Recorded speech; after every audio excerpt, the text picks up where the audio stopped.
Hello दोस्तों, स्वागत है आपका एक बार फिर से आपके अपने यूट्यूब चैनल किरण लर्नर्स अकेडमी में। हम कर रहे हैं बिहार पुलिस के लिए प्रीवियस ईयर क्वेश्चन पेपर और हम कर रहे थे सेट नंबर 5 के दो पार्ट हमने कवर किए थे, क्वेश्चन नंबर 1 से 25 देन 26 टू 50। अभी इस वीडियो में सेट नंबर 5 का, ठीक है, set number previous year paper number 5 का पार्ट 3 क्वेश्चन नंबर 51 से लेकर 75 तक। क्वेश्चन नंबर 51 है, यूनेस्को का मुख्यालय हेडक्वार्टर स्थित है। यूनेस्को का दोस्तों ध्यान रखेंगे, यूनेस्को की जो फुल फॉर्म होती है ये होती है United Nations Educational Scientific and Cultural Organisation. और इसका जो मुख्यालय है ये है फ्रांस के पेरिस में। राइट आंसर होगा ऑप्शन थर्ड। क्वेश्चन नंबर 52, संतोष ट्रॉफी किससे संबंधित है? संतोष ट्रॉफी का संबंध है फुटबॉल से। Option first is correct. Question number 53, जय जवान जय किसान का नारा किसने दिया था दोस्तों? ठीक है, ये नारा दिया था, ध्यान रखेंगे आप, ऑप्शन थर्ड लाल बहादुर शास्त्री ने। Question number 54, fill in the blank by choosing the right option. Neither New Year's Eve nor Valentine Day dash a national holiday in India. तो यहाँ पे आना चाहिए क्या आएगा? नाइदर यहाँ पे लगा है, नॉर दिस। तो इन कंडीशन में दोस्तों जब नाइदर यहाँ भी नॉर यहाँ पे, तो हम यूज करते हैं किसका? सिंगुलर वर्ब का। तो ये आएगा नॉट, क्या आएगा? Valentine Day is a national holiday in India. क्या आएगा? यहाँ पे आएगा इज। राइट आंसर होगा option third. Question number 55, either historical occasion or distinguished persons dash commemorated on secular holidays. तो यहाँ पे आना चाहिए क्या? देखो, either historical occasions or distinguished persons, either and neither are दोस्तों जनरली क्या है? सिंगुलर हैं। There is an exception however if the word follows choice between two और मोर अल्टरनेटिव, तो verb should be take form of the closest alternative. तो यहाँ closest alternative के according verb आती है, ठीक है। तो यहाँ पे ध्यान रखेंगे आप, जो सेकंड अल्टरनेटिव होगा, जैसे कि यहाँ पे पर्सन्स आया, पर्सन्स के लिए यूज करेंगे फिर आर का। तो राइट आंसर होगा ऑप्शन 4। अगर दोनों सिंगुलर होते तो हम लगाते singular verb. Question number 56, choose the correct option to complete the following sentence. I bought all these books dash only ₹700।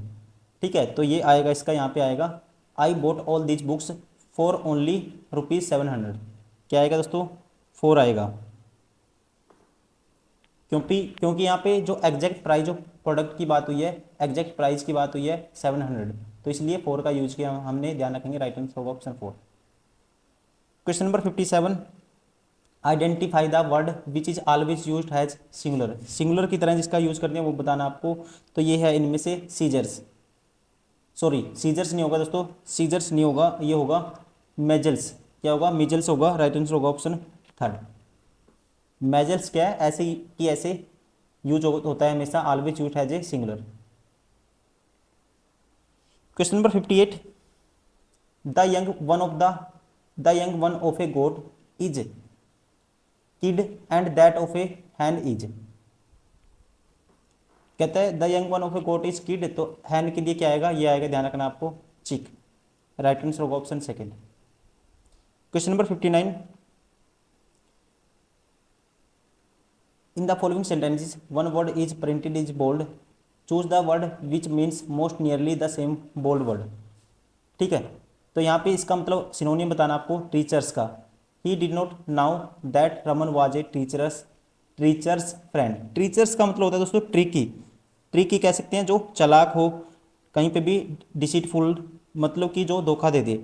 तो इसका सिनोनियम बताना आपको, ये होगा इनमें से truthful, sincere, false and disloyal. Right answer होगा ऑप्शन 4।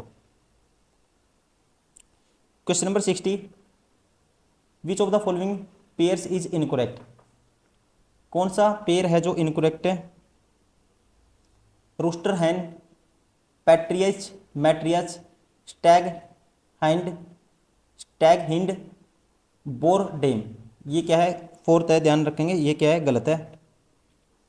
इसमें हिंदी में मैं आपको बताऊं, रूस्टर मुर्गा मुर्गी, कुलपिता कुलमाता, हिरन हिंद, सुअर का महिला, सुअर का दोस्तों महिला, ये गलत है। ठीक है, ध्यान रखेंगे। राइट आंसर होगा ऑप्शन 4, ये पेयर मैच नहीं है। क्वेश्चन नंबर 61, बात में खरीफ फसल का मौसम होता है, खरीफ फसल का दोस्तों मौसम माना जाता है, राइट आंसर होगा इसका जुलाई से अक्टूबर, option third is correct. Question number 62, जैव मंडल में रासायनिक पोषकों का चक्रण होता है, तो इनमें जो रासायनिक तत्वों का पोषकों का चक्रण होगा ये होता है, ध्यान रखेंगे, ऑप्शन फोर सभी के द्वारा, वायु द्वारा, जल द्वारा, भूमि द्वारा, option four is correct.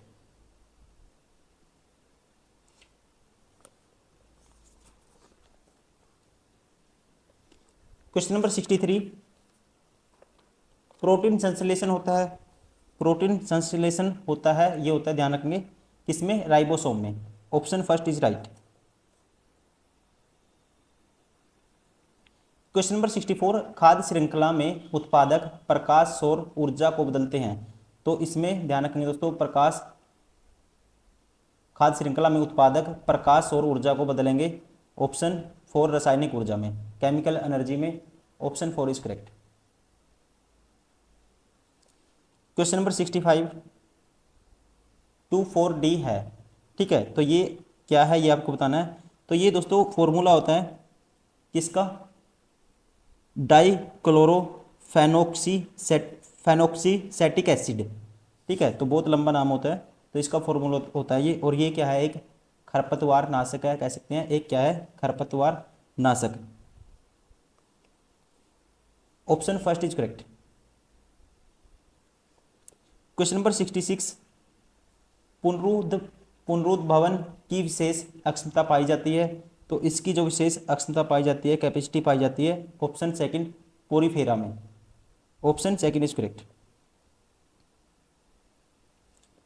Question number 67, आहार श्रृंखला में मौजूद मेंढक, टिड्डा, घास और सांप में यदि घास प्रथम पोषी स्तर पर है तो तृतीय पोषी स्तर पर कौन सा होगा, तृतीय पोषी स्तर पर कौन सा होगा, तो इनमें से तृतीय पे होगा मेंढक, कौन सा होगा दोस्तों, मेंढक।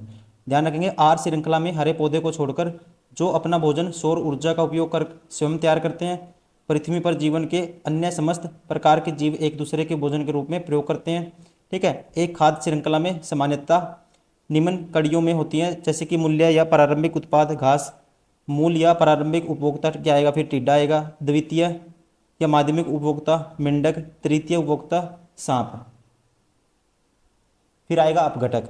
तो इसका राइट आंसर होगा तृतीय, कौन सा आएगा इनमें से, अगर आहार श्रृंखला में मौजूद मेंढक, टिड्डा, घास और सांप में से यदि घास क्या है, प्रथम पोषी स्तर पे है, तो यहाँ पे तीसरे पे आएगा मेंढक, राइट आंसर होगा इसका ऑप्शन फर्स्ट।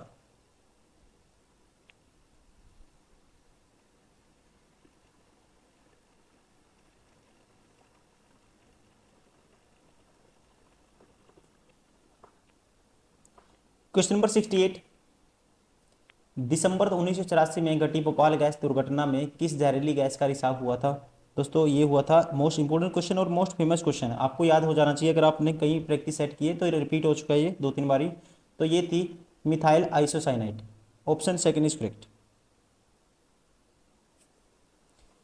क्वेश्चन नंबर 69, एक खाद्य श्रृंखला के कुछ ही चरण होते हैं क्योंकि हर चरण पर ऊर्जा क्या होती है दोस्तों, ये घटेगी, ध्यान रखना आपको, option first is correct.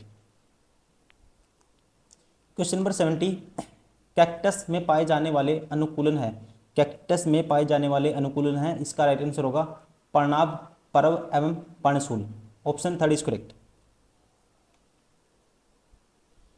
Question number 71, आपतन का कोण इनमें से, आपतन कोण इनके बीच का कोण है, आपतन का कोण होता है सतह पर अभिलंब तथा आपतित किरण के बीच का, option third is correct. Question number 72, प्रत्यावर्ती धारा में दोस्तों क्या होता है, धारा की दिशा और धारा का मान दोनों बदलते हैं, राइट आंसर होगा ऑप्शन थर्ड। क्वेश्चन नंबर 73, विभिन्न रंगों के समूह को कहते हैं वर्णपट्टी कहा जाता है, option first is correct. Question number 74, दिए ग्राफ से त्वरण का मान, त्वरण मतलब कि एक्सेलरेशन, ठीक है, एक्सेलरेशन दोस्तों क्या होगा, यहाँ पे अब ये कांस्टेंट है, ठीक है, ये आपस में एक लाइन सीधी जा रही है, तो एक्सेलरेशन क्या है दोस्तों, इस पोजीशन पे क्या होगी, कांस्टेंट होगी, देखो ये भी बढ़ेगा, ये भी सेम मान में बढ़ेगा, ठीक है, तो एक्सेलरेशन क्या होगी यहाँ पे, इस कंडीशन में त्वरण होगा कांस्टेंट, मतलब कि जीरो होगा, ऑप्शन थर्ड इज करेक्ट। क्योंकि जो change in distance by change in time होता है वेलोसिटी, अब वेलोसिटी में कोई चेंज ही नहीं है, विद रिस्पेक्ट टू डिस्टेंस या विद रिस्पेक्ट टू टाइम कोई भी चेंज नहीं है, तो अगर वेलोसिटी में कोई चेंज नहीं है तो क्या एक्सेलरेशन में कुछ भी नहीं होगा, वेलोसिटी सेम कांस्टेंट वेलोसिटी मतलब कि एक्सेलरेशन जीरो। क्वेश्चन नंबर 75, अश्व यदि एकाएक चलना प्रारंभ कर दे तो अश्वारोही के पीछे की तरफ गिरने की आशंका का कारण है, तो इसके गिरने की आशंका का कारण होगा इस कंडीशन में विश्राम जड़त्व, मतलब कि inertia of rest, option third is correct. दोस्तों ये था इसका बिहार पुलिस के हम कर रहे हैं प्रीवियस ईयर क्वेश्चन पेपर, और ये था क्वेश्चन पेपर नंबर 5 का पार्ट 3। नेक्स्ट वीडियो में इसका लास्ट पार्ट कवर करेंगे पेपर नंबर 5 का, फिर उसके बाद स्टार्ट करेंगे हम इसका बुक का टोटल 33 सेट है, मतलब कि 3300 क्वेश्चन है, फिर इसका स्टार्ट करेंगे हम set number 6। Thank you, bye bye, take care.